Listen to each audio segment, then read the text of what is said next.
Welcome to That's So Rad podcast. I'm your host, Travis Vonksness.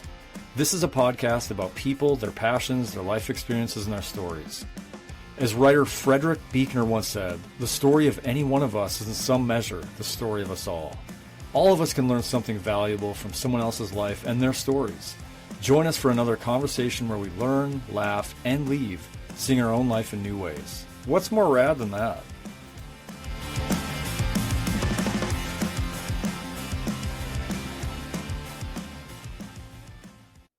Hey, and welcome to the second episode of That's So Rad podcast. I have got a fun special guest, number 2 today. Funny thing about this is it's kind of started off in a reunion tour. So if you listen to the inaugural episode, it was me reuniting with a former high school classmate. Hadn't talked for 30 years, and we sort of just talk briefly beforehand and do a podcast. Well, this one is a reunion of sorts as well. My good friend, Jeff Elden from St. Louis, we go back from my time in St. Louis, I think from 2005-ish to 2013. So 8 years there, reuniting with him. We have talked between this and we've, all that. But the one connector though I thought about with these 2 episodes is that, that was a high school classmate. One of the first questions outsiders or anyone gets in St. Louis, if this hasn't changed from what I remember, is, what high school did you go to? Is that? Has not changed. No, that's not changed. No. So can we, before I have you unpack, well, tell more about yourself, Jeff. Where is that question from? What's the thing behind that? So if you're in St. Louis meeting someone. This is not, so you've lived in several places. So you're saying this is not a common question. This is not. This is a very St. Louis thing. Okay, which there's a lot of like very St. Louis things, but that one in particular is because St. Louis it's like the big city that almost was, right? So we're not one of the major like cities in the United States, but we're large enough to be known. So, but if you live here, one thing is that like St. Louis is also sectioned off geographically. So you've got, there's South St. Louis, there's South City, South County, North City, North County, there's West County, like there's these different like areas, and they all kind of have their own flavor, right? They are all kind of very distinct in the populace, in what's, all of that. So, so the question, where did you go to high school, kind of has a double job. So one, it kind of lets you know where somebody grew up. Yep. Right. So you can almost get a sense of their upbringing and their, socioeconomic status, their, they say, I went to, Ladue, you're going to be like, oh, okay, they were on the tennis team and nice, right? All the stereotypes come out. Yeah. If they're like, I went to Melville, you're like, okay, all right. Like this is they probably drove around an old beater and, enjoyed, So one, it kind of gives you that, but then also because St. Louis is like a relatively smaller city, when you ask that question, you almost always find a person that you connect with. So, so if I say, hey, if you grew up in St. Louis, said, hey, Travis, where'd you go to school? You would say, and they'd be like, oh, did you know so-and-so? And then like you more than likely you would know that person, or, you would find out where I go to high school and you'd be like, oh, do you know this person? And then we would have some like kind of starting point of like common ground. Yes. And then through that we would, we would find more. Yes. That's a great, man. What a great sociology geography lesson on the city of St. Louis. You just kicked it off that way. Yeah. And I'm sure that is a thing that is happening in other cities. I just remember it was a very St. Louis experience. And I remember other people that had moved to St. Louis. That was a thing like, dude, did you get asked like what's tight? Because if you're like, I mean, you've never met that. You're like, well, I'm like 38. Why would, like, what is this? How is this relevant? So with that setup, Jeff establishing credibility on his St. Louis awareness of culture. I didn't realize I needed to like establish myself. Okay, let me. Gooey butter cake, toasted ravioli. Just name it off. All the area code 314-636. Just anything that you can about St. Louis. Rapid fire, let's go. We the 314 thing, funny story. We have here we'll get into Atlas in a little bit, but we have practicum students, so college students who are learning to be social workers come and observe us and all that. And we have a young man who's from Northern Illinois right now with us. And March 14th happened. And so the area code in St. Louis is 314. March 14th, most people celebrate as Pi Day because 3.14. Mm-hmm. And he came in and he's like, why does St. Louis love pie? Like, what is going on? There's just sales everywhere. There's like, everybody's talking about it. And we had to explain, like, it's the area code, right? Like, like that's it's how, just the area code. We do love gooey butter cake, but gooey butter cake. If you've not had oh my gosh, yes. Come on in town and have some gooey butter cake. That's right. That's right.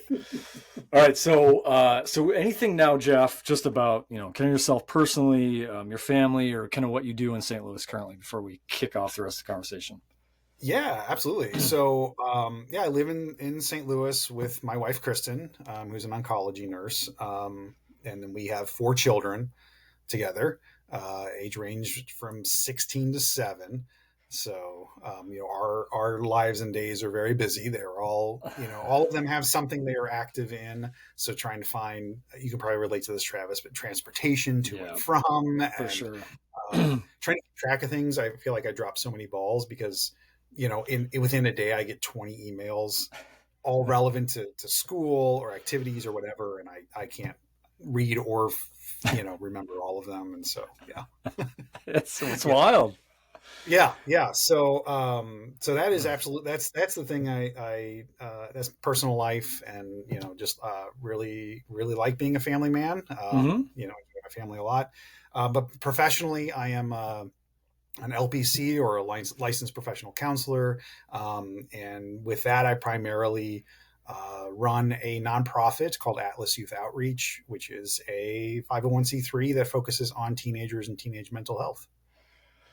Very cool. Well, and so some of this is where our backgrounds converge, and some previous work we did together and our life together back in the day in the STL. So we're going to go back to memory lane for a bit and just kind of, share some stories and kind of memories we have of time in St. Louis and time together, and just have fun. So,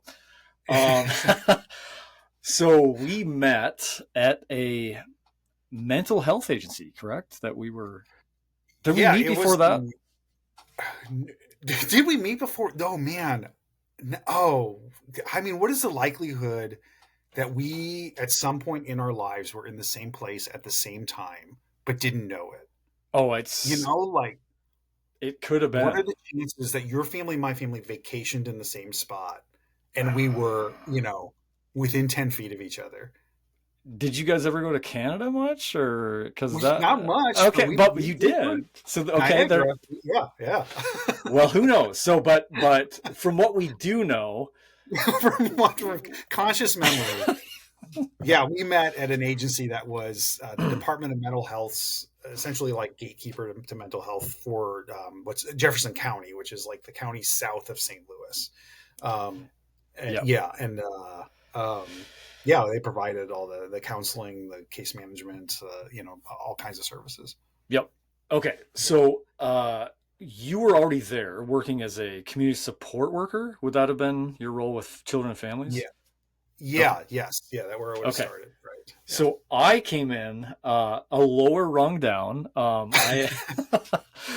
I was a history major in college, and from there on out, I was like a nomad in life. Like I was selling eBay full time in St. Louis when I first moved. I moved in with my cousin Russell, who was working for Boeing, and that kind of was a new adventure and a new start for me in St. Louis. So that's what brought me there. But I do remember getting this job. I always liked working with kids.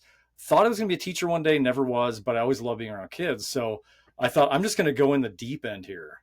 And I applied to a teenage, substance abuse program as a counselor, or sort of I don't even know my role, but I mean, it was kind of an ambiguous an role. assistant, right? Even my role, I feel like as a community support worker was often ambiguous. Yeah. That's a good way of saying it. So because I remember my dress code did not thwart me wearing punk rock 2 blank socks, right? I mean, that was fine. And that's right. and that's part of Which, our meeting, right? well, which would have brought my attention to you, Yes, that's what it right? was. So Yeah, yeah, yeah, because because we're gonna go ahead. yeah, No, go okay. ahead. We're too much So excitement here. so yeah, so I definitely like, and this is funny. I don't know if you and I have ever talked about this, but I also thought I was going to be a teacher. Okay, didn't Um, know I, that. I think because I did enjoy working with young people and thought I didn't know there were other options. Like, Yeah, education sure. seemed like the only option. Um, but then found myself as a community support worker because I was like, oh, I'll be a counselor, and then Yep. learned that I didn't like working in schools, but community was definitely like where I wanted to be. Um, so, but definitely started this job feeling a little underwater, feeling a little out of place Okay. because everybody's dressing real nice and Right. acting real professional, and I'm I don't know. I'm just wandering off the street. Like, Right. what is this place? Um, so I think, when you started, it was a little like, oh, who's that over there? Because that's, like Because we that didn't work person. together at that point. We were just in the No. same building. Yes. Yeah. Yes. Well, Yep. we may have attended the same like weekly like department meetings. Okay, that Uh, could. Okay. I don't know, or if you, I don't know if you were invited to those, but like they're, No. but like, but yeah, definitely like would have been around, cross each other in the hallways, or at least seeing each other. Sure. But I remember, because you would wear MXPX shirts, Yep. or you had the tattoos, it was definitely like, this is somebody I need to like find an excuse to talk to. And my first memory of having an encounter with you was passing in the hallway, and I knew you liked MXPX. Yep. At the time, I liked Real Big Fish. They were Yes. coming together, and like I remember this is the first interaction I remember with you. It's just you're walking one way, I'm walking the other, and I said, "You going to the Real Big Fish MXPX show?" And I think we made plans to go together. I don't think we That's had right. like hung That's out right. at all. I don't think I Okay. don't remember talking to you previous to that. Like that is my first recollection of like going from like that guy looks cool to like, Yes. let's start a conversation. That's that does sound, yeah, now that you said it, I couldn't remember all those details, but yeah, we did end up, because you were the ska guy. You had like you had the chops going, you had the ska look. I mean, we looked the part. Like I looked, right? So, and also, by the way, when did you, we always talk facial hair on this podcast too. Like, when did the sideburns go away? I'm just curious because they stayed a while. So yeah, for a minute. So like I did have very long, like all the way to the bottom of my Oh, they jaw, were chops. I mean, they chops. were, And yeah. to no end. I mean, like people would always comment on them, and I think like because it seemed to irritate people, I like kept them. Wait, that's awesome. There's a uh, great, there's a great beard line that says, "Sideburns are two sad tombstones to what might have been," and so there's, and now we see so what it has become. But so I think one part because like I enjoyed them, two parts because like it did irritate people, and I'm a punk rock at heart, and like so like yeah, I'm a punk. They irritate it you, they're gonna stay. they're gonna Um, stay. but then I think I just got curious about like full beard. I'd never done full beard Yep. before, so I think I had grown it out. Maybe around the time I started being a dad, was Okay. just like, I'm just gonna grow a dad beard, and then I would have that like for the winter, and then I would shave down, when the weather Okay. got warm, Yeah. and then God, I don't know. At one point, grew it all out and just forgot to shave or didn't shave down, had it for maybe like a full year. And then I think I was at the bus stop, and another dad's like, "What are you going to do with the beard?" And I was like, I think I'm just the beard guy now. Like, I That's don't like awesome. it just, You become it, that. yeah, it just felt You too just weird to to take it not. away. Yeah. Well, Yeah. thank you for already, like, you read my mind, because I was going to ask, how long have you owned and operated that beard? It sounds like you've been operating it for a while now, and responsibly. So, I mean, Well, no, responsible, maybe a little bit like a kid with its first hamster, like, did I feed it? I don't know. fed it some crumbs. I know that. Some soup in there, but Right. okay. So yeah, I do remember. Yeah, we had this interesting sort of. We were in different departments, and sort of this, friendship over a concert and rock music sort of was kind of the, genesis of that. Mhm. And then, I was still in the, I think I got, so as we became friends, I remember, however it worked out, to get you to come over to help me do, so what would happen is I would work with some of the teenagers on doing some groups, leading some groups. And one of them was, kind of, it's just about education, self-esteem. I feel Mhm. like kind of some stuff, the kids that were in the substance abuse treatment program. And what, Yeah. yep. Tell me what you remember.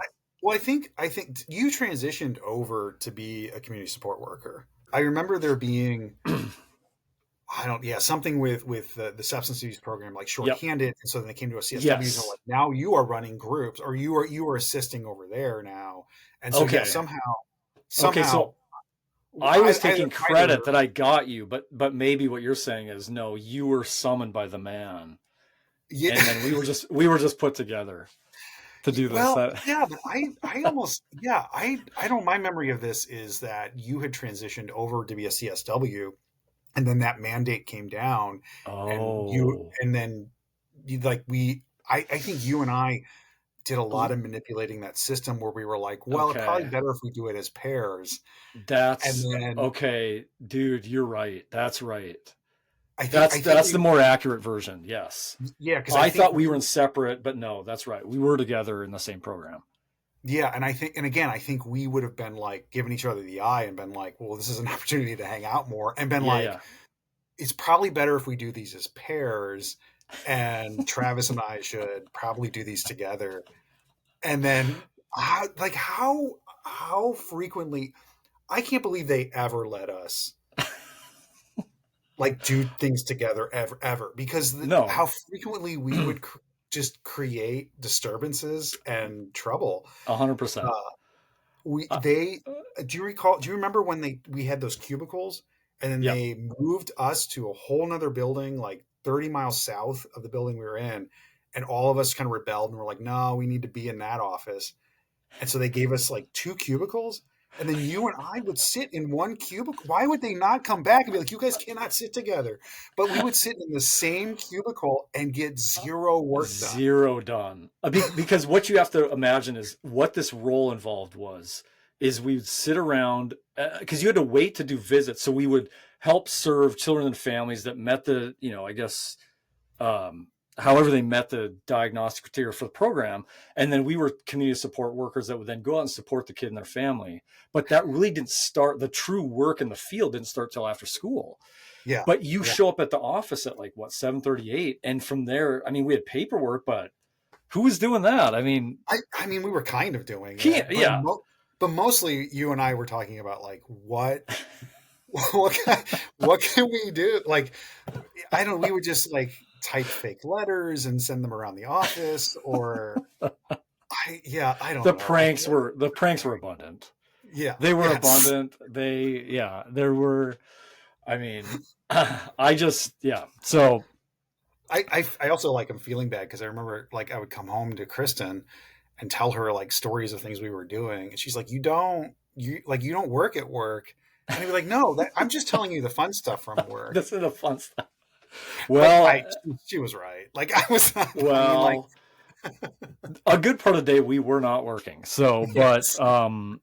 things would even out later down the road. That all caught up to us. But I was going to say though, back to this thing where we would pair up to do uh, these groups. I think one of the things that we brought into it was doing trivia, Mhm. and and the thing is we wanted to make this fun, like make it Mhm. I don't know, to bring the humor into what's a really tough place for them to be. Like if Yeah, you're for a sure. teenager in rehab, you're in inpatient rehab. Your life is really kind of went off the rails at that point in your life. Yeah, and those kids are often like, the struggle like is so much for them. One part of it is then they enter into these programs Mm, where they themselves may even be hopeful to get help, and then they sure. they spend a lot of time just being vilified, Yep. or being having these authoritarian figures over them and never really being given the opportunity to just like be, Yep. to just like to laugh, Yeah. to just feel life. Like it's and everything becomes around their substance abuse and all of this, and I think like we were really attempting to do stuff that's like, you are more than your abuse, you are more than your behaviors, you're Yeah. more than your past, and like Yes. let's show you what a three-dimensional being you can be. Yeah, And that's really well said. You really yeah, well said. Whether that was even in our, I don't know how much of it was even like, I mean, part of it was strategic, but I think a lot of it was just sort of like, that's how we were in our own life. And I think I love what you said of like, if you're a kid in that, it's the next group, the next way you've got to, unleash yourself from this, heinous addiction. Instead of knowing that at the time, part of this is just, how do I exist yeah, while I'm here? And how do I maybe kind of remake who I am to some degree? And part of that's just having fun. And I love what you said about just like experiencing life. We yeah, brought the yeah. life. Yeah, and I'm oh my gosh, memories are flooding in. Do you remember when we did like a music thing with them where they like gave us their favorite songs or genre of music, and then we would like listen to it, and then you and Yes.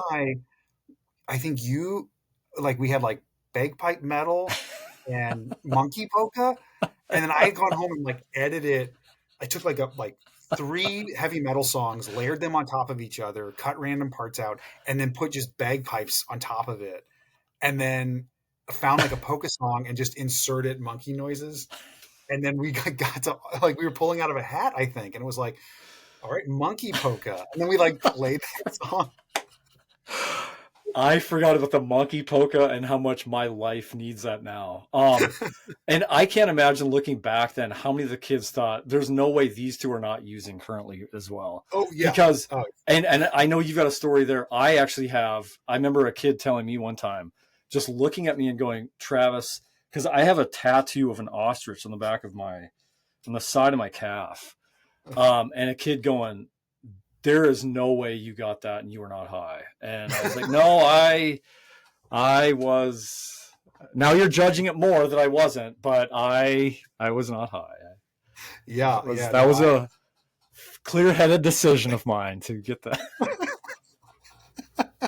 which is like so absurd to these kids, like Right. that someone can make these wild, silly decisions, that are ultimately like inconsequential, right? Like what's so I Yes. got this ostrich because it entertains me, like, and I think that it's it we before this we were talking a little bit about Yep. like what is that like maybe like secondhand influence that you're having over the kids when you do that. Just showing like we're just being silly, we're just like Right. being here, no, we're sober and we're being Right. silly, is Right. this new model of living that can Yeah. be absorbed in that moment, like Yeah. whether they go on that day to change things or not, but you at least plant a seed to say like Sure. you can not, you don't have to be high Yep. to do something a little stupid, like yeah, That is 100%. And I think, like you said, them seeing like, not that every kid looked at us and was like, oh, they're cool. Maybe no one, probably no one did, but I am saying though that I think indirectly we were giving them permission by sort of the display of our lives, that we're here and we're going to be goofy and we're going to enjoy life and have fun and not really care what people think. I mean, yeah, you may think this is so dumb, but we're going to do it anyway. And we would have Muppet trivia. We would just ridiculous stuff. But I think the thing that you're saying that I think we were also teaching in this ridiculous way of having fun was just that be who you are, and be like, this is giving you permission because that's what we're trying to display, that this is who we are. And so hopefully, that I'm sure that had an impact on some of the kids. I think it. I mean, I honestly do think it did. It did. But I also don't want to be so self-congratulatory. No, but I do think, life. like, I do remember though doing those groups, and they felt very much like they were loving it. I do remember there was like, and maybe part of it was just because it was so different and fun and goofy, but they were bought in. Like I remember, you would see them getting more light and laughing and, you know, sort of like, hey, Mhm. this is safe. It's safe to be laughing at this, you know. Yeah, So for sure. For yeah. sure. Yeah. Yeah. I think like, for me too, like and I still work with teenagers, and I so frequently think back to my own life, and you know, there's never been a point in my life where I've thought to be anything other than myself, Yep.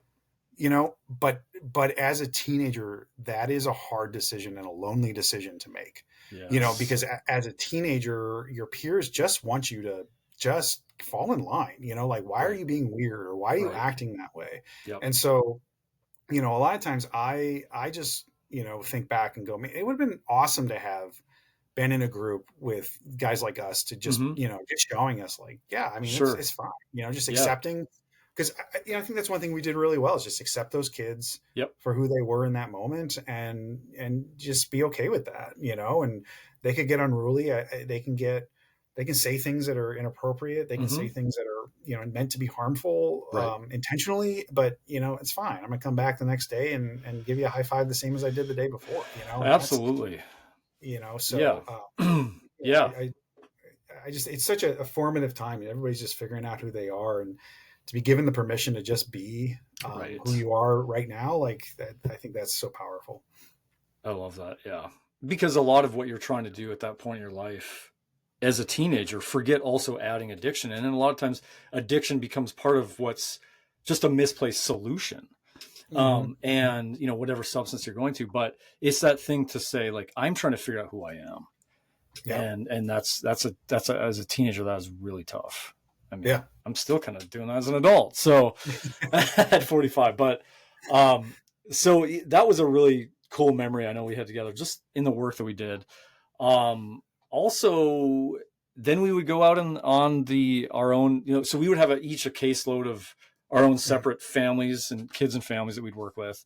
And there was really very little overlap to where, you know, it was my experience with my families, your experience with your families, Mhm. and, you know, and, but there were times where we'd have shared siblings or Mhm. whatever, to where, you know, you might be assigned to one of them. I would then, and those were always really fun because it was like, we could then go in together, you know, and kind of, and just even have more eyes on, say, the family situation as they're trying to figure out some mental health issues and community resources. And so there was also that support side. But we did have a fateful event with a shared visit one time involving a tickle monster. So there, I Yeah. So mothers would often become flirtatious, and yeah. I'm not, yeah, I don't, this is going back to, I don't think anybody thought we were cool. I don't think Yeah. anybody thought we were like, you know, the greatest thing walking in their house, but they would become flirtatious. And we had one mom who was overtly flirtatious. Door shuts. You're wondering, is that locked? We're both in.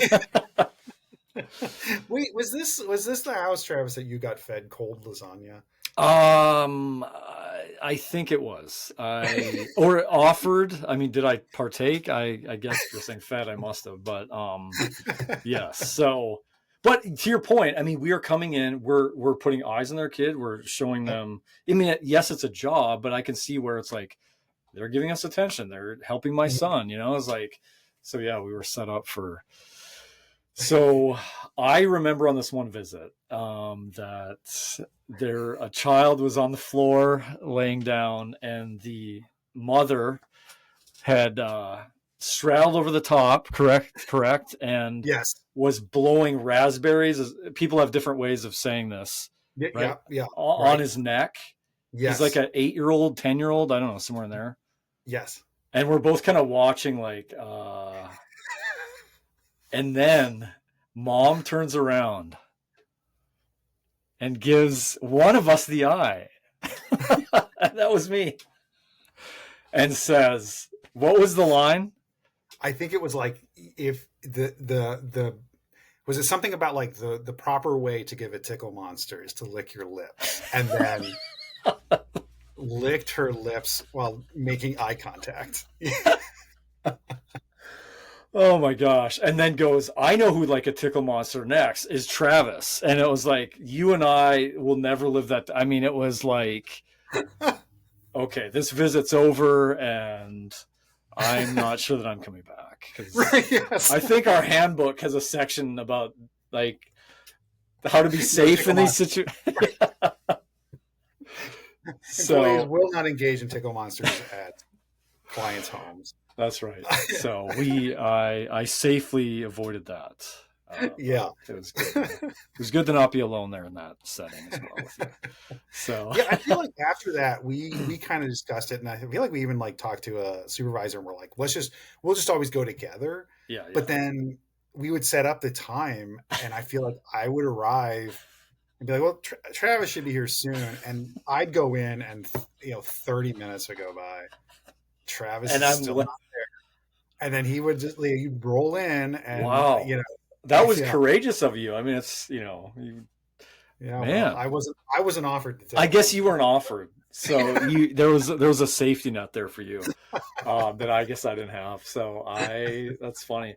But I do remember and part of this work, it was really rewarding work, also really challenging, and someone's to come back and you have to laugh. You're just laughing at some of these stories of just like, wow, Yeah, it's one of those jobs that we it is such serious work, and we say that we talk about this at Atlas between ourselves and with our students who work with us and stuff. It's such serious work that you have to laugh. Like you have to be silly. You have to find reasons to smile, because you will get dragged down otherwise. So having levity is just an important, crucial part of mental health. Yeah, that's that's well said, and that crosses lines in all kinds of vocations and places. But memory lane, keep going. Timeline wise, I think that's a great place to start talking about SKUNKS. Yes, let's talk SKUNKS. This was another. So I feel like this was our brainchild, right? Like it was. We were talking and we're like, what would be great over the summer? These kids are off school. Like if we could get a bunch of kids together and we could work on social skills and we could just have like a fun day. And then we're like, what could we call it? And then we were like, let's just start with the worst, the silliest, like animal, like, and then make an acronym. So we came up with SKUNKS. Do you remember what the acronym stood for? Summer kids understand new knowledge of social skills. Am I there? Is that it? Is it summer or super kids? Super kids understanding new knowledge. Okay, let's go super, because it was a summer program, but let's go super. Summer or super. Yeah. Yes, but you got it. So because we had a linguist, Kevin, shout out to Kevin out there. Yeah. Who did put that acronym together from what I remember. Yeah. So then, and this is why I want to talk about SKUNKS, because this is one of my absolute favorite memories of something you and I did together professionally. Yes. Yep. Something that I in my entire career working with kids this is one of my favorite experiences of all time. It was just so cool the way this played out. So I think what we did was we planned out, it would be like every Friday over the summer. And then there were maybe like 12 community support workers, and we paired off and everybody planned a day. And you and I had like the final day, and everybody else would plan like, we'll go to the zoo and we'll have a picnic lunch and just be a social outing. And that's important. Yeah. That's great. But yeah. Right. But you and I took the homework assignment and like went to town with it. And we set up a day where the kids would come in and they were secret agents, and so they came in and they were notified, like, you're on teams, you're secret agents. And this may take a moment to explain, but it's so layered and so brilliant. Yeah. Right? So one of the things, and this will come into play, one of the things that we had done is told one of our other coworkers, when you pick up your kids, start telling them this story about how you had a birthday cake in your refrigerator and some ice cream, and somebody stole it last night. You woke up and it was not in your refrigerator. So she picks up her kids and she's telling this story. And then those kids came in to like the big group area we had and started telling other kids, oh, she had cake and it got stolen. Isn't that weird? Like they start telling that story because it's so strange. So then we tell them, we're like, okay, guys, here's what we're going to do today. And then as we're explaining the day, there was this big monitor, this big screen pops on, and shout out to my friend Brian, helped us make this video. Yeah, wow. Like commissioner. And he was like, hello, skunks. And he's giving this whole like speech about their mission for the day, right? They had to capture this bad guy. And he's like, here's some security footage of the bad guy we have from last night. And it was security footage on a refrigerator of him taking cake and ice cream and putting it in a bag and throwing it over his shoulder. And the kids lost it. They were like, whoa, they lost it because Right. this is this This right? is it. They're seeing it. Right.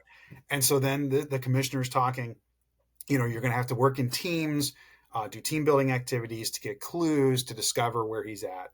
And then he warns them beforehand that there is a spy in your midst. So do not trust the other teams.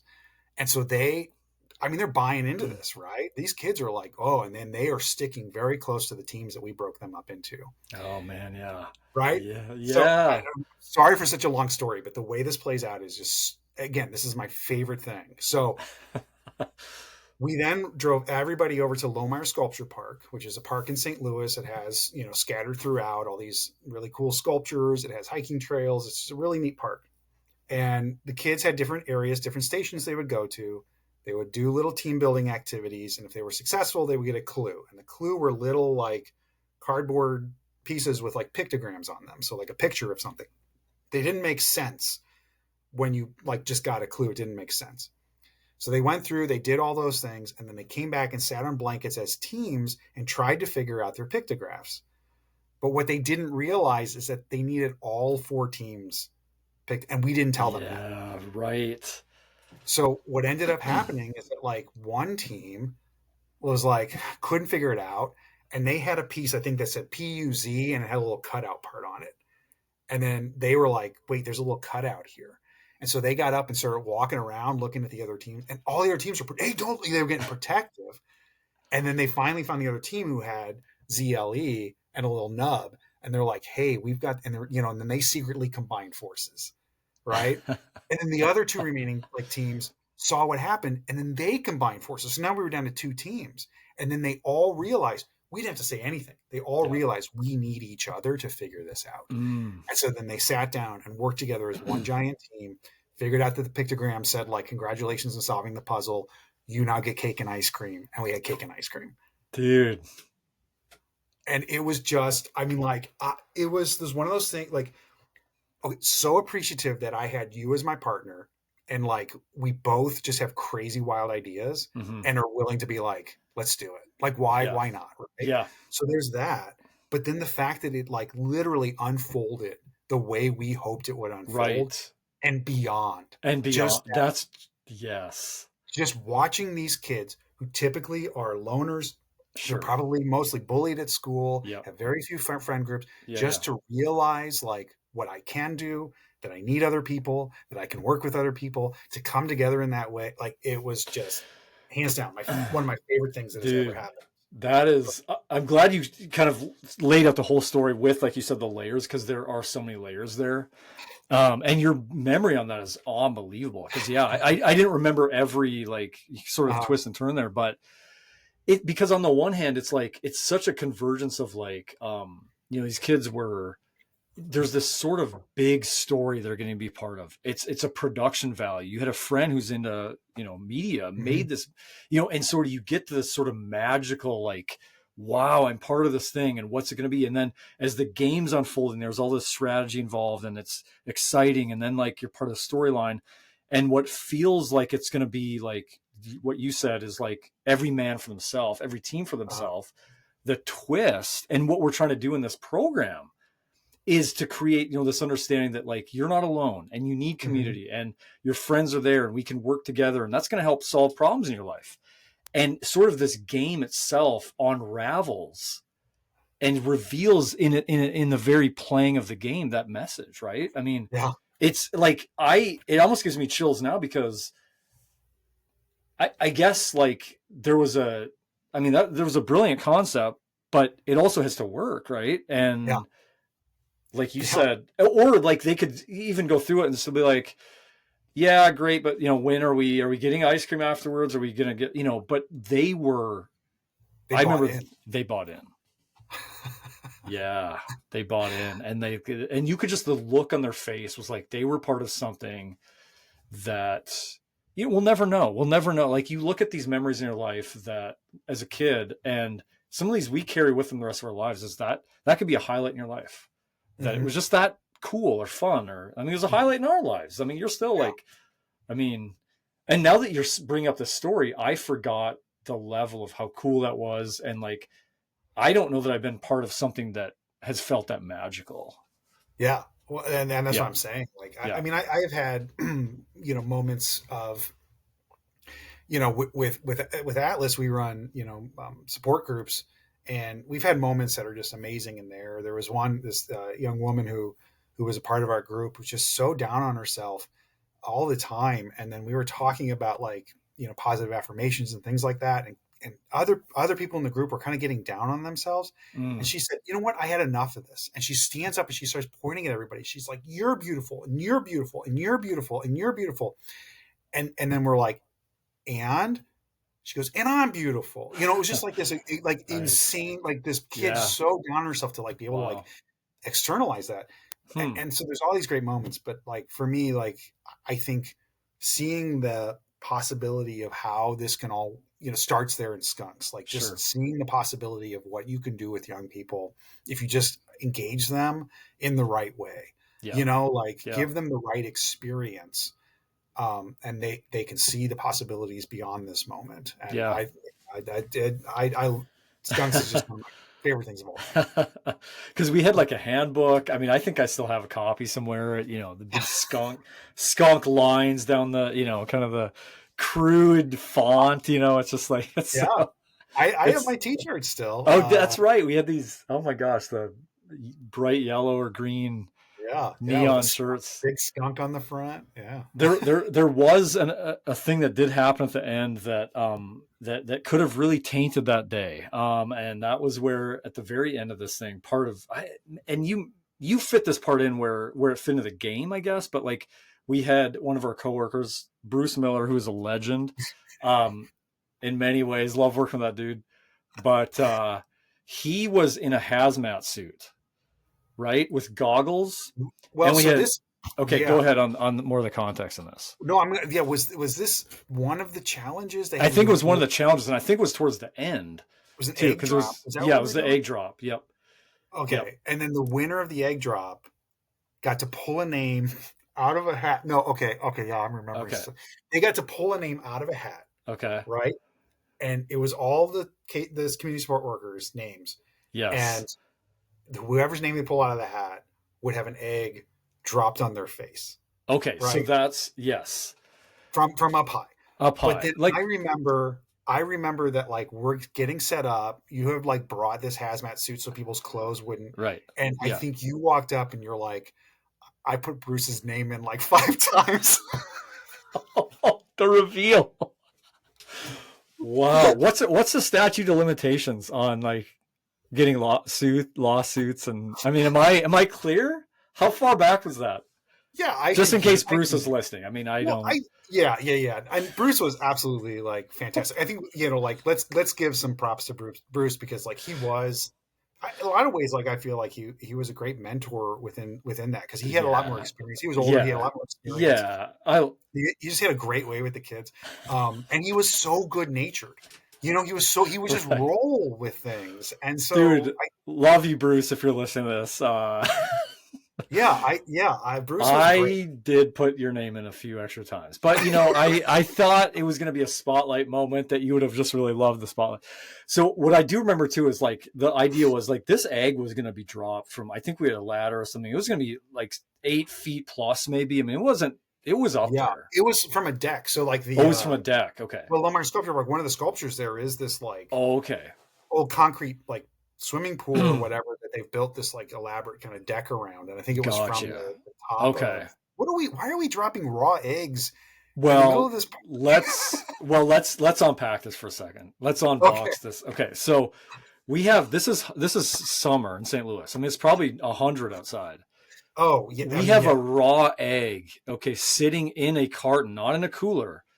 And I think in my mind was, okay, we have the hazmat suit. We have, I want to say, large goggles, because my thought was eyewear. Like, like, if you're dropping eggs, eye safety first. Eye safety, that comes first. So I'm thinking, okay, we got the suit covered, clothes covered. Your eyes by large goggles are covered.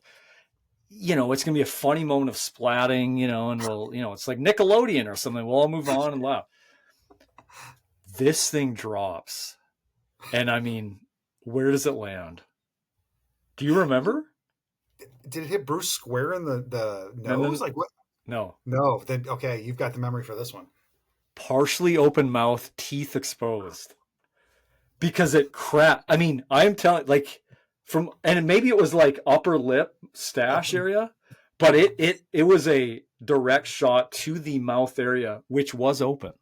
And I just remember there was yolk in the mouth, and I'm going, I mean, this is summer. I mean, what botulism? What are those things you get from? Like, yeah. Oh my gosh! I mean, if this would be like, this is going to be on the news that night, and I just remember like Bruce, like I think he was, he was rattled because that happened. It probably hurt, and it was like, is Bruce okay? Like I remember that night just going like, should we check on Bruce?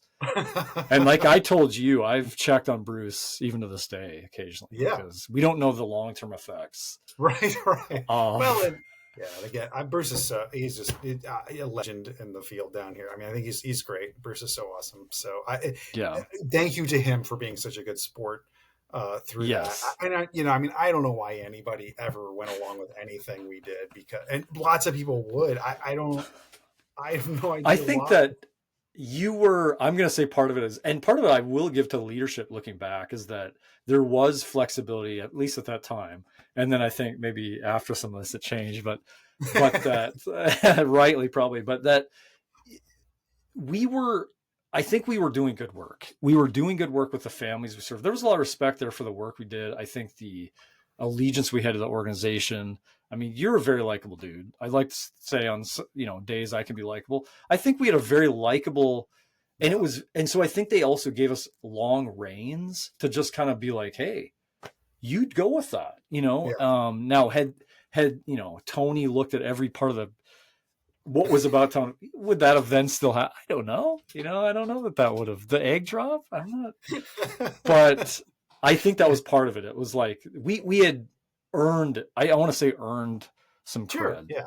Sure. Yeah. No, I could see that. I mean, I think and you know what? I think people appreciate novelty and creativity, and especially when in a field like that where things can be kind of stagnant. Sometimes you're like, well, I saw 3 clients and they all felt like the exact same client over and over. So no, you're right. That was huge. Actually, one other kind of St. Louis of you and I together, and that was a good segue. You talk about creativity, is outside of work at Comtree, we had in our personal lives a thing we started that were called t-shirt twist parties.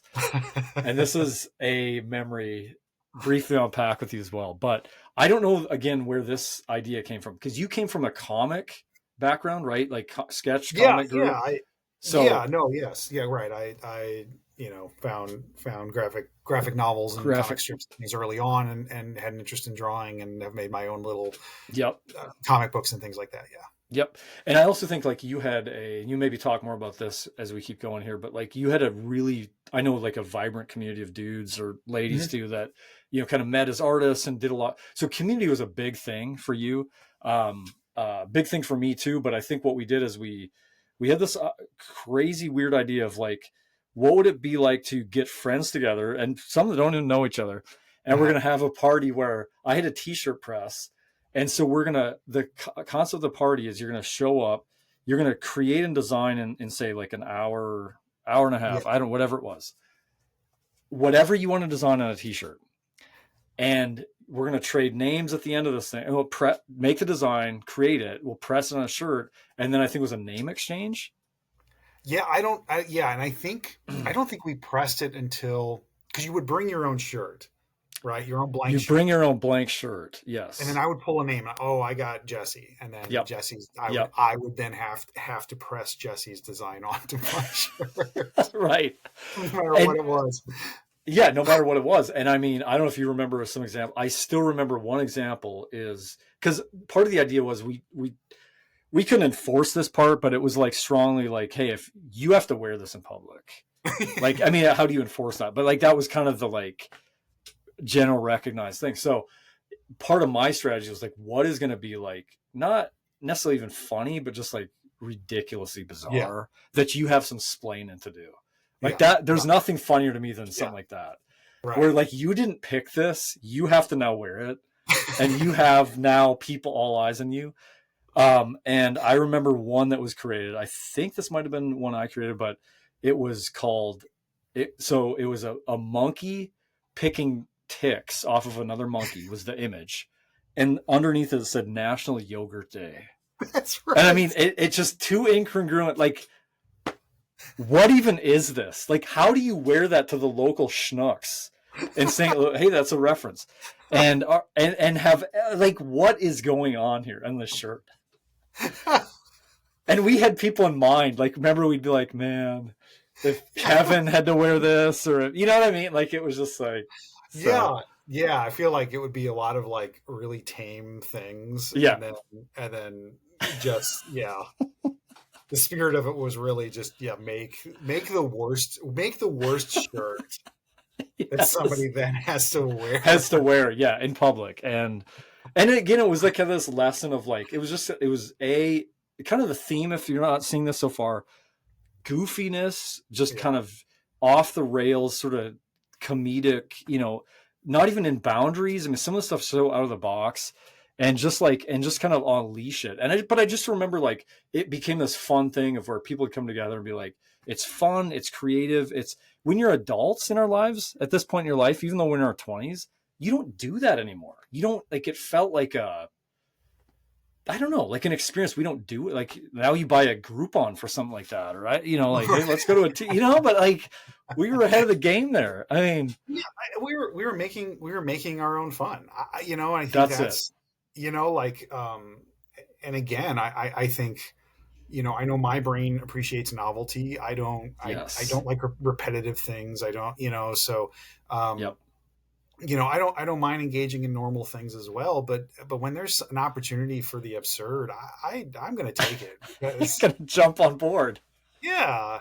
Like let's see what comes of that. I mean, again, like before we were talking about that, I kind of have, as I've gotten older, trying to take this approach that everything's an adventure, so like, take all the adventures you can take, because what better than to be able to like tell people I had this experience, and either it was a once in a lifetime unique experience, or it's an experience that, may inspire somebody else to do something like that. I love that. So have we put to rest any other last St. Louis shenanigans? I mean, you're still in, I keep saying St. Louis. You still I am. Us together there in that chapter. Oh man, nothing. There's so many immediately coming to mind, but lots of good stuff. We'll hop off. Oh man, remember that one time that you're something will come up. Try to get on that emu one time at the zoo. So okay, so now we're gonna more from here on out. I just want to pick Jeff's brain on just kind of like part of the point of this podcast is like having friends on and people that inspire me, and I love looking at their life because they're illuminating places and spaces and people around them, and I just kind of like learning life lessons from one another, and we can all learn from each other. So Jeff, looking back sort of at your own youth, what were some just formative things that shaped, kind of you now as 46-year-old Jeff?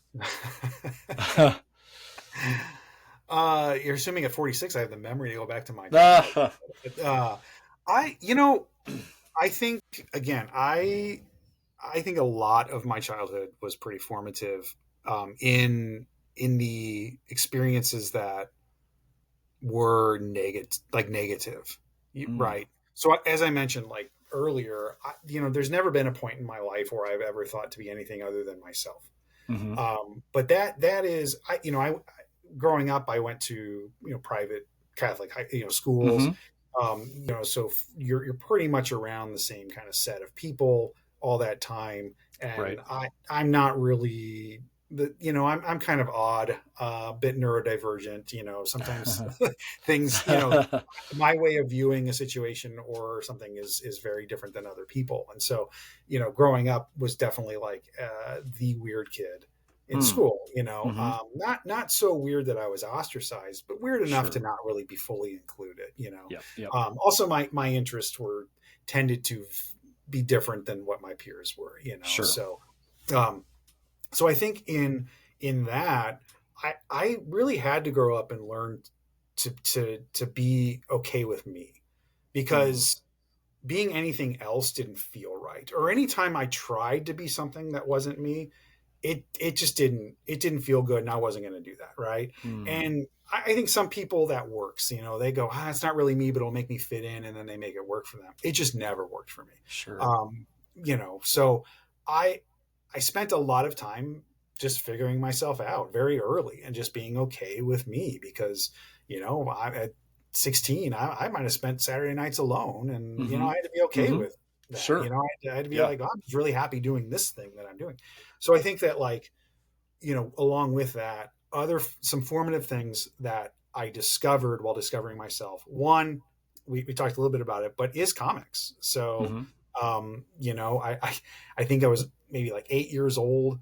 My mom walked up to me and said, "Hey, you should read this Calvin and Hobbes strip," and handed me the newspaper, and I read Calvin and Hobbes and was like, "Oh, that's kind of fun." And then went back to read it the next day, because my mom's like, "This every day there's one of these," and then discovered, like, oh, not only is there Calvin and Hobbes on this page, but there's also a bunch of other things, right? And so really loving that medium, eventually finding comic books, eventually like that turning into a hobby myself of drawing and being able to tell silly little stories. That was great. And what I think is why that was so formative and good is because frequently when you are reading a comic strip or even a comic book, you are seeing the underdog be the hero, right? Calvin and Hobbes is a perfect example of that. Calvin is the strangest little boy, right? But you were absolutely rooting for him. You're absolutely cheering him on. So suddenly, probably unconsciously, there's a message being sent to me as a weird little boy that, like, it's okay for you to be a weird little boy, right? And then, then later you get into, superheroes and things like that. Well, all superheroes have, Spider-Man, Peter Parker, he's not the most popular guy. Right. In fact, even as Spider-Man, people hate him, so like, but yet he chooses to be the hero. And so I think that, like, that was really, again, probably subconsciously very helpful in me developing this idea that, like, doing good's the right thing to do, even if people don't see you as the hero, even if you don't get the acknowledgement or the recognition, just do the right thing because it's the right thing. So I think that was, like, very formative. But then the other thing that I discovered was punk and ska music. And I think that, like, those also became very formative to me because they are, with punk, you got this thing that's like, do your thing. And if it irritates people, you're doing the right thing, right? Like, being you, be more you. And be more you, right? Yeah. So, like, that lesson within that music was just so good to hear, as a young person, as a teenager, just that support to be able to say, like, man, these guys are they're up there saying this message. Yeah, of course, and ska is the same way. And particularly, like, the ska community and the punk community is just open. It's come as you are, So you would go to ska shows and there'd be guys in nice suits, but there'd also be some kid in a banana suit, and everybody's just getting along. Nobody's telling the kid in the banana suit to get out because he's in a banana suit, right? But nobody's also, like, criticizing the guy who's dressed himself nice. Like, everybody's just like, this is who you are and you're here. And to be in those environments where it is so open and accepting of everybody just for who they are was, I think for me, just affirming and life-changing, because it created a situation where I really am fairly non-judgmental. I'm not going to say I'm 100% because nobody's 100% anymore. Sure. I've got my flaws, but I will accept people for who they are. You as you, that's it. That's all you got to bring to me in order to get my respect. And so I think, so I think, being able to be a teenager who, once I found shows, probably from the age of 16 to, 25, I probably did, 40 shows a year, just Mm. pop, just because, that environment was so welcoming and so accepting, and, it was such a great place to be. Hmm. That I think really, like, formed my approach to just anybody in my environment.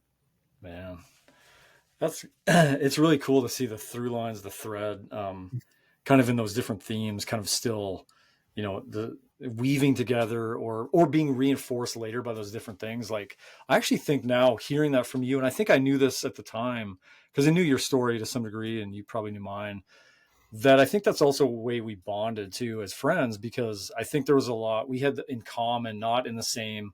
I wasn't a Catholic, prep Hmm. school, but I was in a state where, we still lead the nation, I think, in underage drinking.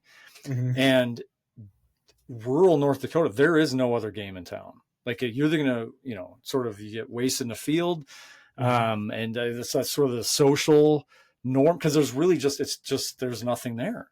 Hmm. And at least my experience then in the late 90s. And for different reasons, I had convictions that it's not going to do that. Hmm. But also knowing by not doing that, it's like a big price paid, because now you're in a small town school where, if that's all I played football and did all those things, but it's like, it costs, social capital. And also, Hmm. I love what you said about just being alone. Like, there was a lot of lonely, it's like, well, okay. But then also, like, a ton of confidence built, because it's like, if you can resist sort of, whether it's the crowd or like go against the flow, the grain of like the norms, because Hmm. of your convictions, or because like you want to feel more authentic. Because my other thing was like, I didn't want to also just show up, say if I wasn't going to drink, and then be around where everyone else is just wasted and doesn't remember it. That's Hmm. more lame. I mean, I may either go and get all in or not go. That was kind of my mentality as a high schooler. Yeah. But I think like that same sense of like, well, then that grew resilience and, strength, or like this strong sense of individuality. And this is who I am. Yeah. Yeah. Yeah. Absolutely. Absolutely. Which is, again, like, I wouldn't trade the experience for anything. I wouldn't trade those feelings of loneliness or anything like that, because now, as an adult, I'm very secure in who I am, Sure. and I don't see that always from other Yeah. adults. Oh, And absolutely. you can't trade individuality and security. Like, Mm-hmm. Yeah. it's just a great place to be.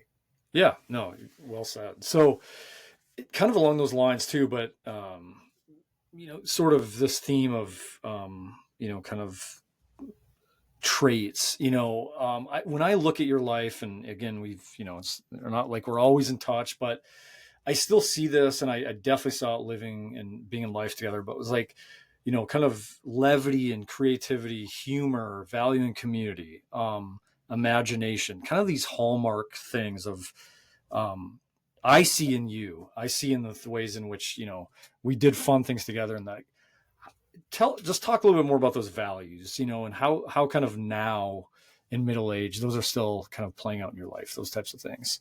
Hmm. Like, the you're saying, like, the values of Yeah, humor and well, like, so like creativity. things like creativity, Hmm. humor, community, like, Hmm. and I don't know if you still, I remember you had like comic sketch groups and like kind of that kind of stuff going. Like, I don't know if, you're busy with kids now, that's Yeah. maybe fallen by, but like, yeah, just where do any of those values still hang around? Yeah, for sure. I think that, like, yeah, and definitely, like, parenthood and life, and, running a nonprofit and things like that. Like, definitely is made time is more valuable now, and Mm-hmm. so there's less probably time to sit down and make comics or do things like Sure. that. Yeah. But I still value that with, like, my family. I mean, I think Mm-hmm. we're a very creative family, and we like to do things. This is one of the reasons, like, I love my wife so much. So she's not necessarily, like, the type to draw or create things, but she's very creative in getting us out to do things. Mm-hmm. She's always finding things that's like, I Yeah. I wouldn't have found that. And she's like, hey, there's Sure. this thing. We're gonna have to hike 2 miles, but at the end of the 2 miles, you've got this, and then we go do it and have a great experience. So I think you know that when it comes to creativity, that doesn't just mean your artistic ability. It's kind of an approach to life that Yeah. enriches your life, right? Like, Yes. let's get creative. Let's, we could, again, this Friday, go get wasted in the field, or we could invent our own game using, these free random objects that we found or whatever, like, so I think Sure. your life becomes enriched when you approach it with a creative outlook, and again, I see that, within my family. Just again, my wife is so great at finding things for us to do that I never would have thought of. My kids are so hilariously creative at times. My son, who is 7, always has got some game that he's invented for us to play, which usually involves him being an onslaught of villains that I have to fight. But, he's just got so much creativity with that. I mean, it's just, it makes, I don't know. I don't like when things are boring, like, Yeah. yeah. Yeah, no, I think that's super evident. And that's, I like how we articulated too, like, just creativity isn't, sometimes we think of, we can pigeonhole it into like, it's either artistically doing things or like, well, everyone says I'm not creative, or people say when they say that. I think we don't look at it for just the lens that it is, like you said with your wife. That's just it. It's not just about what you create; it's about how you see the world. So, like, to find stuff, that's creative. Right. Cooking is creative. You can be Absolutely. right. I mean, like, there's so many things that we need to expand what we think is creativity, or that we, So I love that. Yeah.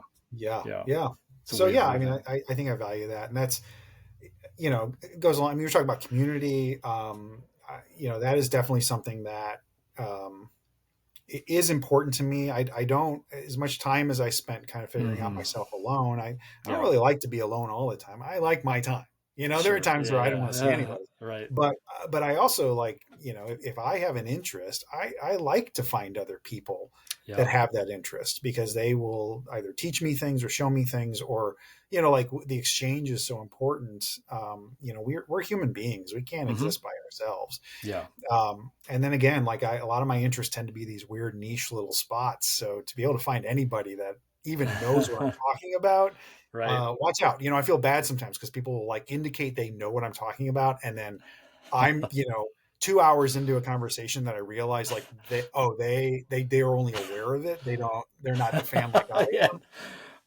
And I'm so deep, and they've just been part of this whole thing. Like, oh no, man. How do I slink away here? Yeah. Right. They're like, I've only heard of it, man. I'm not. Yeah. So I think like that's, it's just important to have other people to experience things with, is, and to build, to grow. I mean, like, how many, you've been part of communities, and how often are you like, I had an idea, and because of the community, that idea became much larger than even what I could have imagined it to be. Or,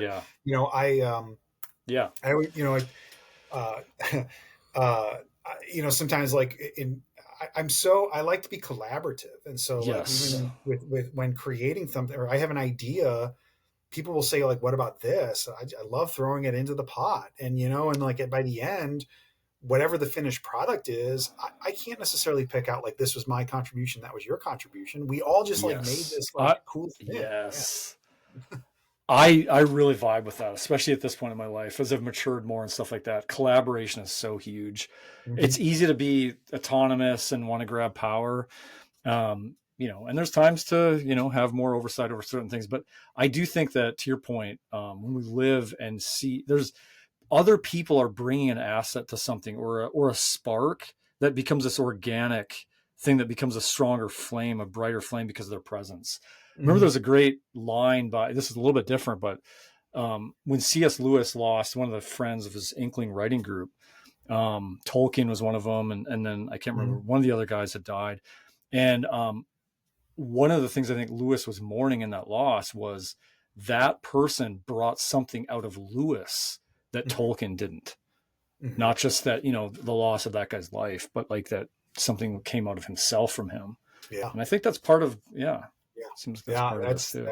I love that, because what other individuals do for our lives and our individuality was. Sure. Yeah. So that wouldn't happen without collaboration, and like there's a spark. And I love that we could have a whole podcast on this, because I feel like what I've seen in like, and we're about to get into this with Atlas, maybe your nonprofit, but just when you create a spark that becomes something, it's like, people come out, like I think of almost like a fireworks display.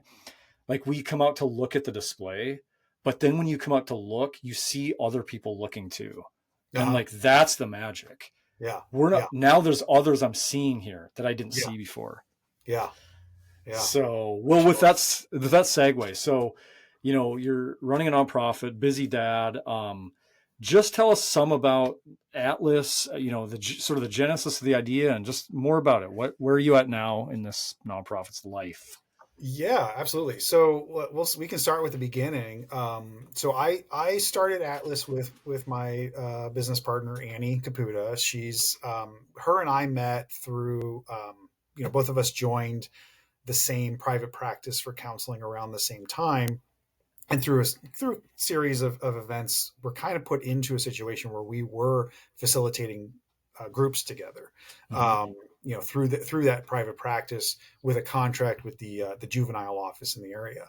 Um, and because of those groups, like we were end up spending a lot of time in the car together, driving around, and we were just realizing just how beneficial group therapy was to teenagers, because they're in such a high social time of their Mm. life, that especially like being able to hear that they're not alone in whatever they're struggling with was like very crucial.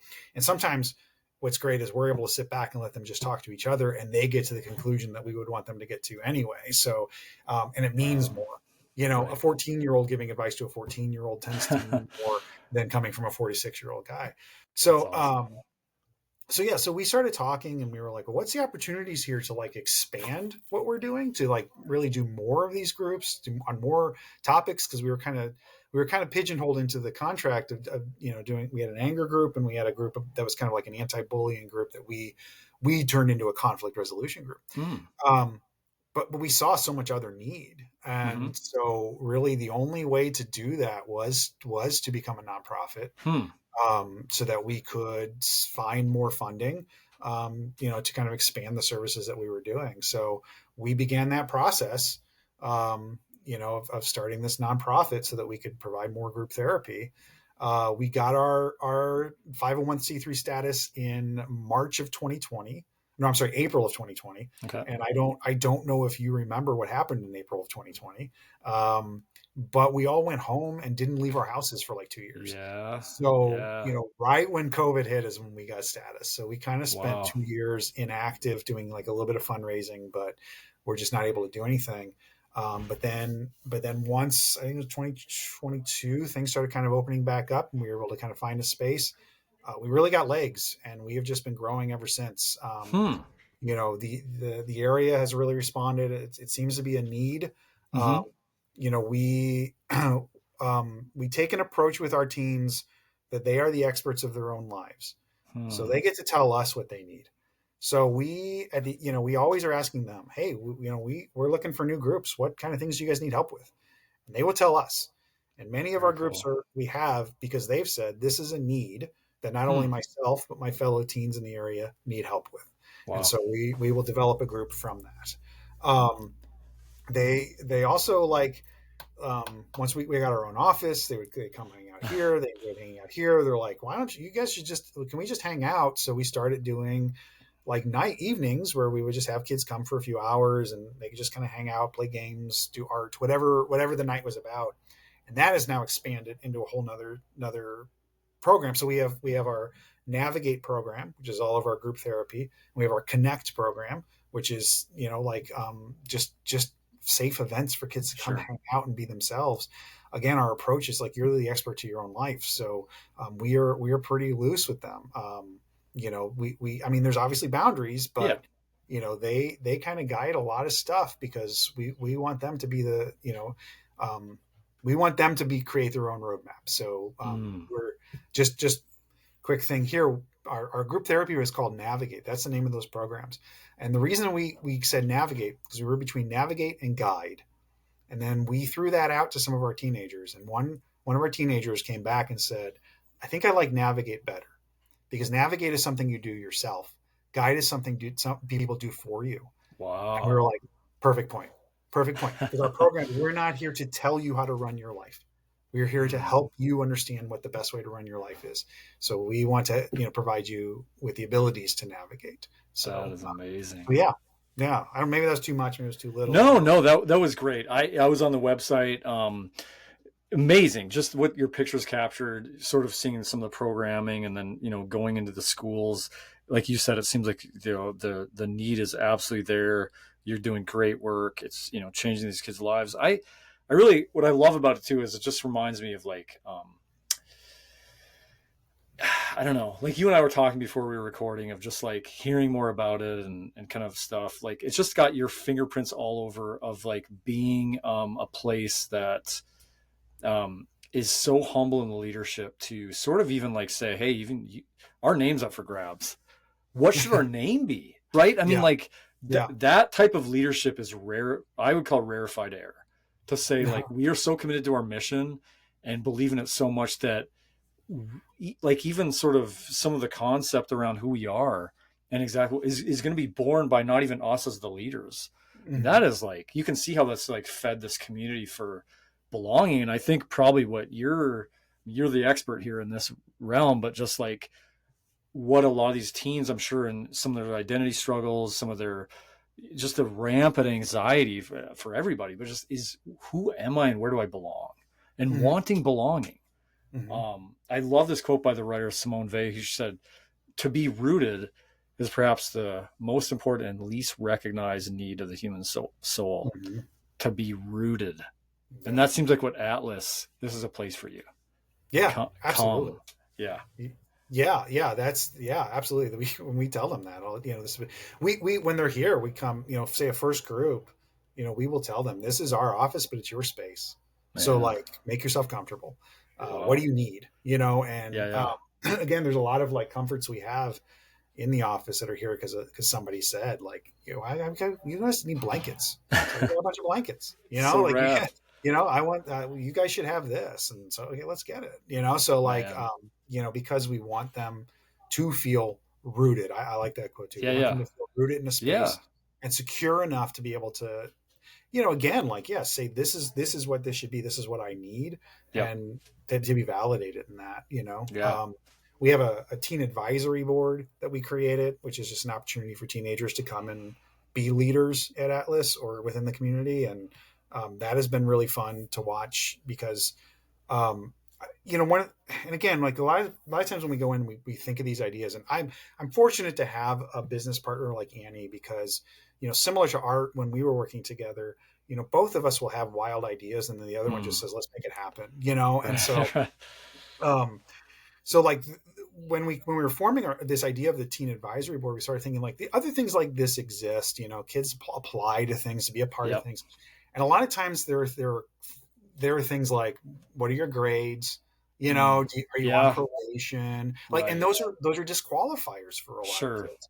But those are the kids who need that, right? So our qualification is just, do you want to do good? And can you explain how you fit the values of Atlas? Right? Like we've got values we were built on. Do you feel like you fit those values? If so, you can be flunking all your classes. Yeah. You can be on probation. Yep. It does not matter to us. Right. As long as you have a desire to lead and you fit our values, come. And so it's been kind of cool because we do have kids on our board who have been, your typical struggling kid, and to find that voice, to find that ability. Wow. They will message us and say, Atlas needs this. Okay, great. Can you help us get it? So like, I think that is so important and so absent in most programs that are designed for teenagers is listening to them. Right.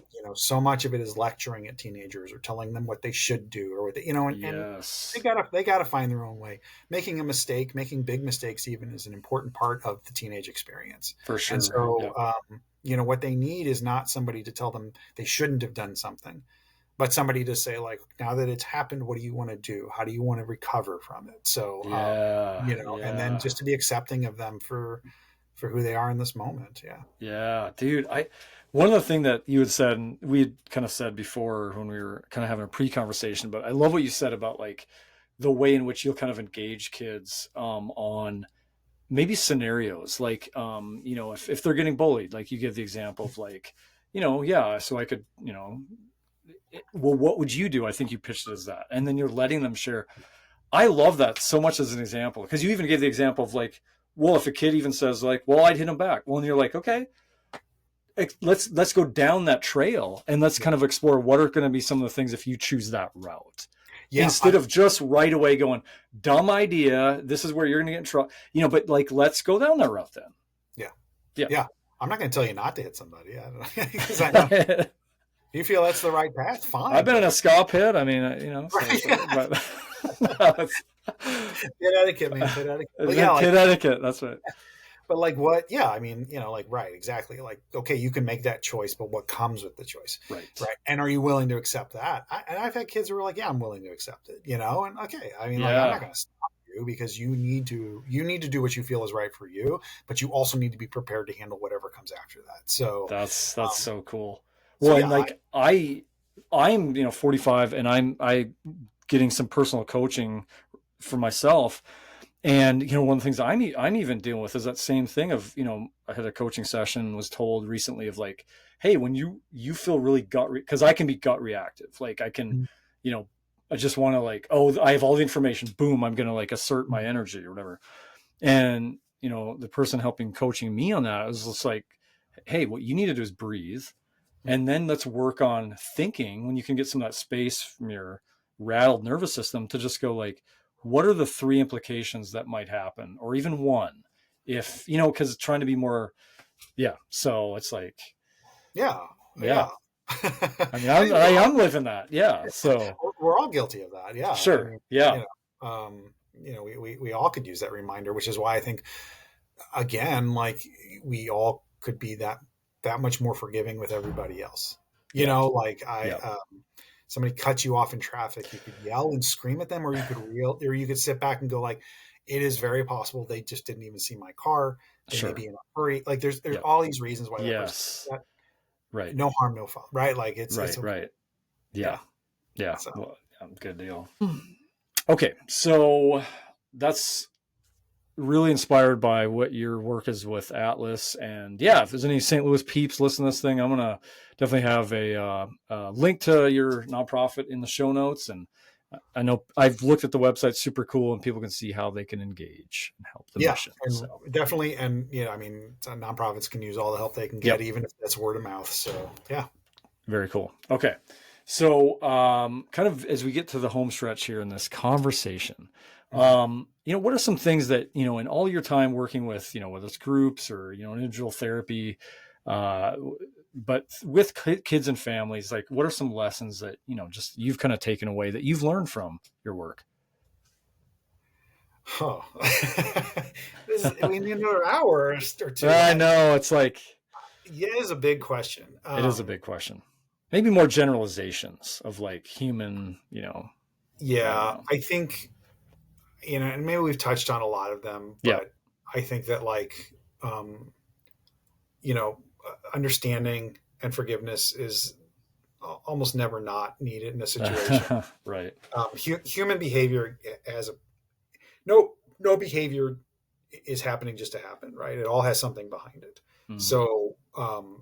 So that includes when people are reactive or, angry or anything else. So, it doesn't excuse what people do, but it certainly helps us understand better. And so I think like, taking time to just not carry forward with negative emotions and feelings is a good thing, just typically to do in your life. But with that said, creating boundaries is really important too. So, I know, there are individuals that I'm not going to carry forward with negative emotions towards them. Mm-hmm. But I also just don't have an interest in really like, socializing with them. Sure. That's a boundary I'm allowed to have and a boundary I'm going to hold. And right. And so I will, I'll just hold it. But that doesn't mean I have to sit around and be angry, so, so I think, just taking time to understand each other and you talk about like working with families. I think that's This is a struggle most parents have. Yeah. Why is my kid doing this? Right. Yeah, and in a lot of cases, your kid doesn't know either. So Sure. taking the time to just be understanding and not be reactive, is probably the best thing you can do. That's good. Yeah, that's yeah. And there's so much going on that I love you said they don't know either necessarily. So we're patience and trying to get to the root, and it's going to take time. It's a journey. Yeah, it's going to take time. Yeah. Okay. At 46, kind of, we're talking about midway point in our life. That's been a theme a lot in this podcast for me. I got to do the math. You keep telling me. So let's look at that. That's good news, man. What is that? 92? 92. You fast. Let's go. Yeah, I mean, let's go. Okay. So at this point, looking back, reflecting where you're at now, I mean, just what are you most proud of so far in your life? I feel like that's a hard one to answer because I'm going to say something that's going to leave something else out. Sure. Yeah. I am just in generalities. I am very proud of my family and the family that I've built. I do have a really awesome wife, and we have really cool kids. And even if they're not cool to anybody else, they are so awesome to me. Each of them is their own unique person, which is so great to see. They all have their own distinct, interests and personalities. It's really awesome. I am really proud of the work I've done in mental health and kind of that social service field. It's a hard job because the analogy I always use is if I was a carpenter, someone hired me to build their deck, I could build the deck and step back and go, that's a good looking deck. I might even be in the area and be able to drive by and see my deck years later and go that deck's holding up. Right. All right. Just don't get that satisfaction in this field. You can only guess at the seeds that you've planted. You can only hope that, you've made some type of impact at all. And so, I like to believe that I am doing good out there, and I have had some follow through, some clients who I can come back years later and said nice things. And so that's awesome. I am proud of hopefully the impact I'm making because, the world's awful enough. Yeah. It doesn't need more awful. So, for sure, I think that I can be a part of something good is just a nice thought. Yeah. Yeah, man. I think of you and your work, and you would never say this as me saying this about you and to you, but you just the front lines of dealing with epidemics of anxiety and loneliness, and just this like you said, this world that we're in now, it's rattled, and to be a teenager navigating this fog is unbelievable. But to know that there's people like you, and I know you firsthand, I know the work you do, I know the love you have for kids, and it's a hero to me. And so just seeing you out there engaging that, and because that's the side we don't hear, we hear the negative sort of thing of, and it's tough, but then to meet the faces behind who are kind of engaged in that and loving and creative and, just imaginative ways. I mean, that's totally you. And it sounds like your nonprofit, and it's awesome, man. Yeah. So, well, I will take the compliment. Thank you. There we go. All right. So yeah, it is well meaning and well earned. So, as we close this thing out, appreciate you hanging for a long time in this conversation. I think for me, as I reflect, I think as we, again, kind of middle age, looking at our lives, T.S. Eliot once said this great line. He says, "Where's the life we've lost in living?"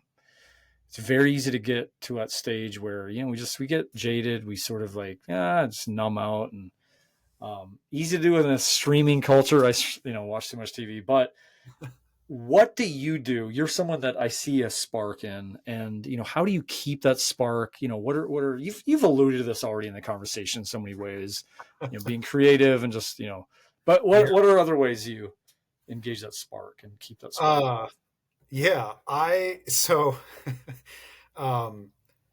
I mentioned Annie, my business partner at Atlas. She turns to me all the time and says, "You are a 12-year-old little boy in a 46-year-old man's body." Yeah. And it's funny. I mean, I laugh every time because it's true. I don't know why we ever grow out of childhood wonder. Yeah. Why do we ever stop looking at things as like incredible? I mean, every day, Yes. it's like stuff happens every day that's just so cool. The other Yeah. day, um, I was in the morning. I get all the kids kind of up, and for the most part, all of them kind of get their stuff done. But my son was sitting, kind of looking out the window. We've been getting a lot of rain here in St. Louis lately, a lot. And he was just sitting and looking out the window, and I was like, "Hey, bud, like, did you pick your breakfast yet? Like, what do you want?" And he's like, "Oh," he's like, "I just really like watching the rain." And I was just like, Wow. yeah, me too, man. Me too. Because Hmm. it's beautiful and it's gorgeous and it's interesting and it's, like there's just so much like, why do we ever lose that? Yeah. When did we get to the point where it's raining? Where, oh, it's raining today. I hate the rain. Like, Right. why not enjoy the rain? It's here. Yeah. It's Yeah. here. And Yeah. so, that is, and to be honest, fully honest, that is not something I have always been good at. There is definitely a cynic in me. There's Hmm. definitely a grouchy old man. Yep. And that guy still comes out sometimes, Mm. but being able to, have some accountability. Kristen, my wife, is good at that. Hey, why are you being so grouchy? You know, Hmm. uh, just enjoy this.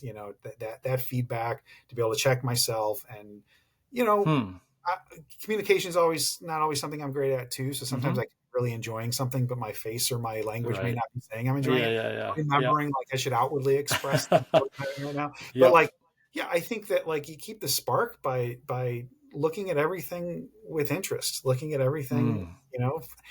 Okay, great. I don't like what's happening right now, but there's something to enjoy. Maybe Yeah. I'm at this thing that I don't. I got to sit through this, but hey, there's something. Maybe that's a cool chandelier, or the temperature in Mm. the room is nice, or Yeah. I can smell lunch cooking and it smells good. Like there's something to Right. enjoy. Right. Find it. Find it. Yeah, Yeah. and It's all around. I love that. it Yeah. is. And again, like my 7-year-old could look out the window and get distracted by rain. Me too. Like why not? Hmm.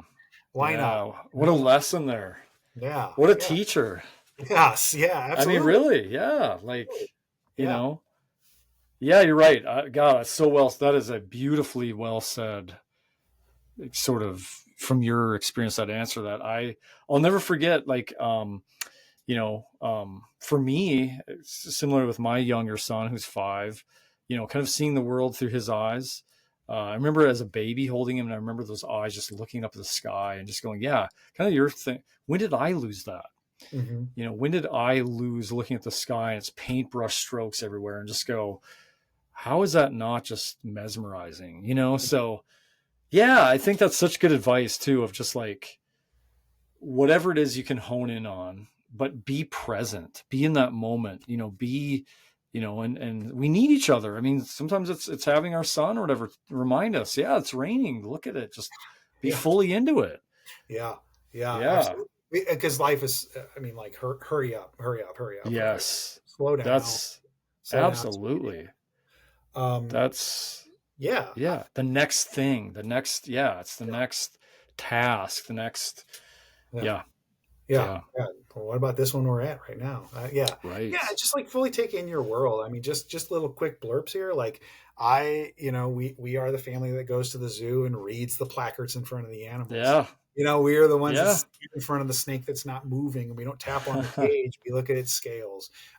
Yeah, I personally, I do not watch television unless I'm watching with other people, yeah.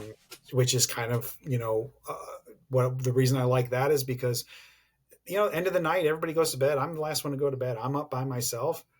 I got to find something else to do. I'm not going to turn that television Sure. on because we have a Yeah, small house and it would wake yeah, everybody up. yeah. So, okay, what's the challenge? Let's find something better to do. Right. Right. I Yeah, hate feeling like I just wasted my time. I yeah, hate feeling like, what am I getting out of watching this hour television program? yeah. So, Sure. Yeah. so yeah. And the last one is I just do not ever worry about keeping up with anybody. I'm doing my own thing. So there's a lot Hmm. of times people are like, "Did you have this thing that everybody's talking about?" No, tell me about it. I have no No idea. idea. Yeah, no idea. So Right. yeah, uh, Yeah. go find your own paths and your own interest and go down into those weeds. And when somebody brings up something to you, be interested in what they have to say. Yeah. Yeah, Jeff, it's really awesome having you on this conversation. And, we went long, wide, deep, meandering, but that's only fitting. So I really appreciate you taking the time today. Yeah, this is great. Thanks for having me on. Hope you enjoyed the episode today. Check out the show notes for any links or resources shared in the episode.